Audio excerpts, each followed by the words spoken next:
Assalamualaikum and good day everyone. Today, I would like to talk about riba. What is riba? Riba is prohibited in Islam. The word riba has been used in the Holy Quran on several occasions. Riba literally means to increase, to grow, to rise, to add, or to swell. In Islamic terminology, riba refers to the premium that must be paid by the borrower to the lender along with the principal amount as a condition for the loan or for an extension in its maturity. As an evidence that riba has been prohibited in Islam, we can find it in Al-Quran, Surah Al-Baqarah, verse 278 and 279, which means, "And give up what remains due to your interest. But if you repent, you may have your principal." In Surah Ar-Rum, verse 39, "And whatever you give for interest to increase within the wealth of people will not increase with Allah." Next, we can categorize riba into two types, which are riba duyun and riba buyun. Under riba duyun, there are two parts, which are riba qard and riba jahiliyah, while riba buyun consists of riba nasi'ah and riba fad. Now, let's talk about riba duyun first. What is riba duyun? Riba duyun is a debt usury that occurs in lending and borrowing. It is any unjustified increment in borrowing or lending money, paid in kind or in money, above the amount of loan, as a condition imposed by the lender or voluntarily by borrower. Now, what is riba qard? Riba qard is imposed from the beginning and will be proportionate the time taken by borrower to repay the loan. It is constituted any excess amount paid for extension of a loan's maturity date. The majority of fuqaha are of consensus that riba in this sense holds the same meaning and import as the conventional notion of riba. For example, Ahmad borrows 100 ringgit from Balkis on 10% interest for 1 year. Upon maturity, Ahmad will pay 110 ringgit to Balkis, whereby the principal amount is 100 ringgit plus the interest charge 10 ringgit. So, the extra 10 ringgit is known as riba qard. The next part of riba duyun is riba jahiliyah. What is riba jahiliyah? It is a situation whereby the riba is not imposed at the beginning of the contract, but is imposed upon default.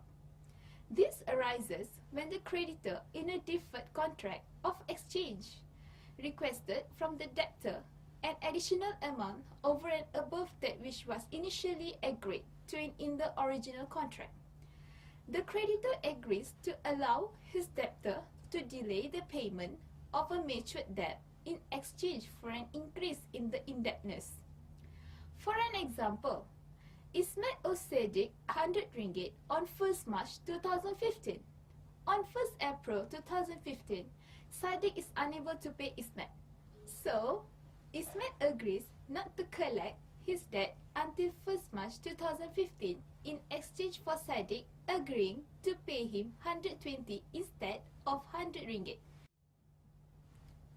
Upon maturity, Sadiq will pay 120 ringgit to Ismet, whereby the principal amount is 100 ringgit plus the interest charge 120 ringgit. So, the extra 20 ringgit is known as riba jahiliyah. The next category of riba is riba buyun. What is riba buyun? Riba buyun occur in trading transactions. In other words, a transaction that consists trading or sale in which commodity in exchange for the same commodity but unequal in amount, and the delivery of at least one commodity is postponed. This kind of riba may occur out of an exchange between two ribawi material of the same kind, where the necessary rules are not observed. Riba buyun can be divided into two parts, which are riba nasi'ah and riba al-fad. Now, what is riba nasi'ah? Riba nasi'ah come from the terms nasi'ah, which come from the roots nasa'ah, which mean to postpone, defer, or wait, and refer to the time that is allowed to the borrower to repay the loan in return for the additions or the premium. Under the scenario, the ribawi material exchanged are of equal weights, measurement, or number but different time. In other words, this can be termed as a sale transactions. It involves barter exchange of the homogeneous commodity in equal amount and postponement of delivery by either or both parties. For example, Kamil give 1 kilogram of date to Siti on 11 March. In return, Siti give 1 kilogram of dates to Kamil on 10 April 2015. Here we can see riba nasi'ah happen when there is deferment in exchange. The next part of riba buyun is riba alfat.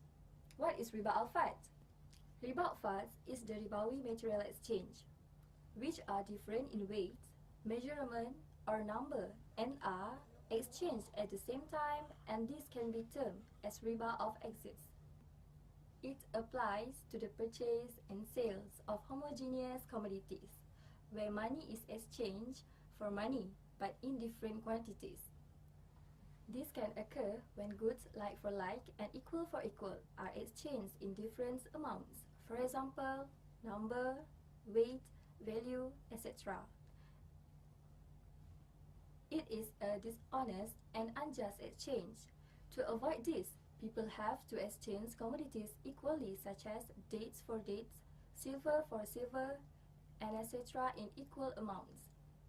For example, exchanges of 1 kilogram of dates for 2 kilogram dates on 11 March 2015 at the same time. Now we can come to the final part. In conclusions, riba is prohibited just to prevent the creations of extra liability or demand, because that is fake and does not exist physically. Since riba is haram in Islam, we should make sure our daily activity are free from the elements of riba. Thank you.